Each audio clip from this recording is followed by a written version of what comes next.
Assalamualaikum warahmatullahi wabarakatuh. Kembali lagi pada kelas pembelajaran jarak jauh. Untuk kesempatan kali ini saya akan menyampaikan materi untuk kelas 11 semester pertama yang merupakan kelanjutan dari materi sebelumnya pada minggu lalu. Pada kesempatan kali ini Ibu akan menyampaikan materi dengan judul Sistem Hukum dan Peradilan di Indonesia, bab yang A, dengan sub tujuan hukum dan tata hukum Republik Indonesia. Tapi sebelumnya kalian harus mengetahui, setelah kalian mempelajari, kalian diharapkan dapat meyakini nilai-nilai dan sistem hukum dan peradilan di Indonesia sesuai dengan Undang-Undang Dasar Negara Republik Indonesia sebagai bentuk pengabdian kepada Tuhan Yang Maha Esa. 2. Mensyukuri nilai-nilai dalam sistem hukum dan peradilan di Indonesia sesuai dengan Undang-Undang Dasar Negara Republik Indonesia tahun 1945 sebagai bentuk pengabdian kepada Tuhan Yang Maha Esa.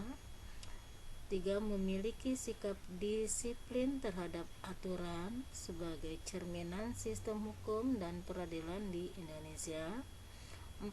Menunjukkan sikap disiplin terhadap aturan sebagai cerminan sistem hukum dan peradilan di Indonesia. 5. Menganalisis tujuan hukum.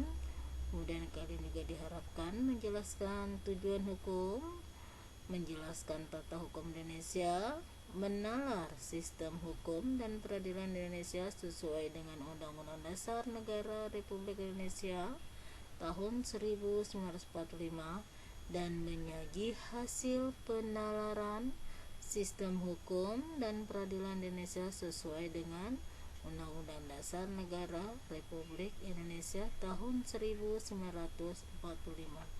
Nah, ini adalah pencapaian kompetensi yang harus kalian miliki setelah kalian mempelajari materi ini. Baik, untuk berikutnya Ibu akan jelaskan tujuan hukum. Apa itu tujuan hukum? Nah, tujuan hukum yang pertama adalah mendatangkan kemakmuran dalam kehidupan di masyarakat, kemudian mengatur pergaulan hidup manusia agar damai. 3. Memberikan petunjuk bagi orang-orang dalam pergaulan masyarakat. 4. Menjamin kebahagiaan sebanyak-banyaknya pada semua orang. 5. Sebagai sarana untuk mewujudkan keadilan sosial lahir dan batin. 6. Sarana penggerak pembangunan. Dan 7. Sebagai fungsi kritis. Nah, ini adalah ketujuh ini adalah merupakan tujuan hukum, ya, tujuan hukum di Indonesia. Berikutnya, sumber hukum. Sumber hukum itu ada material dan formil. Sumber hukum material itu berarti sumber hukum tertulis, itu merupakan faktor yang membantu pembentukan hukum, antara lain kekuatan politik, situasi sosial, ekonomi, dan sebagainya. Ini sumber hukum, ya. Sumber hukum itu berbentuk material atau tertulis. Tertulis artinya hukum tersebut dikodifikasikan dalam bentuk peraturan-peraturan tertulis yang dibukukan.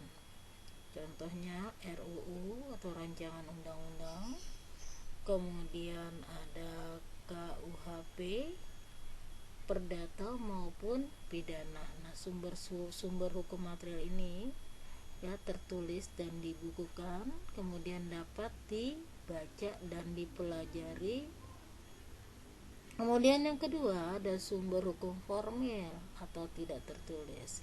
Nah, sumber hukum tidak tertulis ini contohnya adalah adat istiadat, ya, adat istiadat yang tidak tertulis dan tidak dibukukan. Nah, ini berasal dari bisa juga berasal dari undang-undang, kebiasaan yang ada di masyarakat, traktat perjanjian yang tidak tertulis atau jurisprudensi atau peraturan hakim terdahulu. Nah, ini merupakan sumber hukum tidak tertulis. Sumber hukum formal itu terdiri atau berasal dari peraturan perundang-undangan, traktat, jurisprudensi, perjanjian atau kontrak, hukum kebiasaan atau doktrin. Ya, ini merupakan sumber hukum formal dan sumber hukum formal, tertulis maupun tidak tertulis. Berikutnya, tata laksana atau tata hukum di Indonesia. Tata hukum di Indonesia itu terbagi ke dalam 2 periode, ya. Periode pertama itu periode sebelum 17 Agustus 1945. Nah, pada masa ini berlaku hukum kolonial. Kemudian yang kedua berlaku hukum tata hukum adat yang ada di suatu masyarakat tertentu. Kemudian yang periode kedua ini setelah 17 Agustus tahun 1945, yaitu setelah kemerdekaan RI, ini berlaku hukum nasional. Kemudian tata hukum adat tetap berlaku dan tata hukum kolonial. Karena pada saat itu bangsa Indonesia belum menciptakan hukum sendiri, namun masih menggunakan hukum lama, yaitu undang-undang yang ada pada kitab undang-undang kolonial Belanda, ya.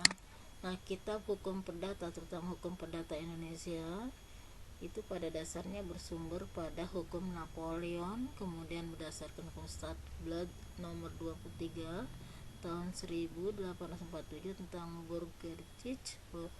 Burgerlich Wetboek for Indonesia atau disingkat BW. Nah, inilah BW atau disebut sebagai KUH Perdata.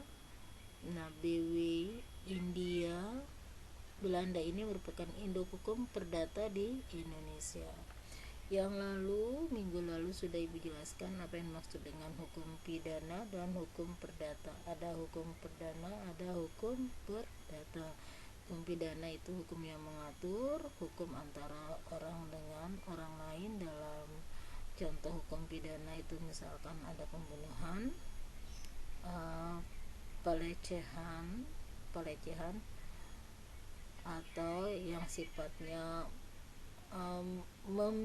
menghilangkan atau merusak orang lain, itu masuk dalam hukum pidana. Pemerkosaan, pelecehan, dan lain-lain. Adapun hukum perdata ini menyangkut hukum-hukum misalkan waris, hubungan antara perusahaan dengan perusahaan yang lain. Nah, itu masuk hukum perdata.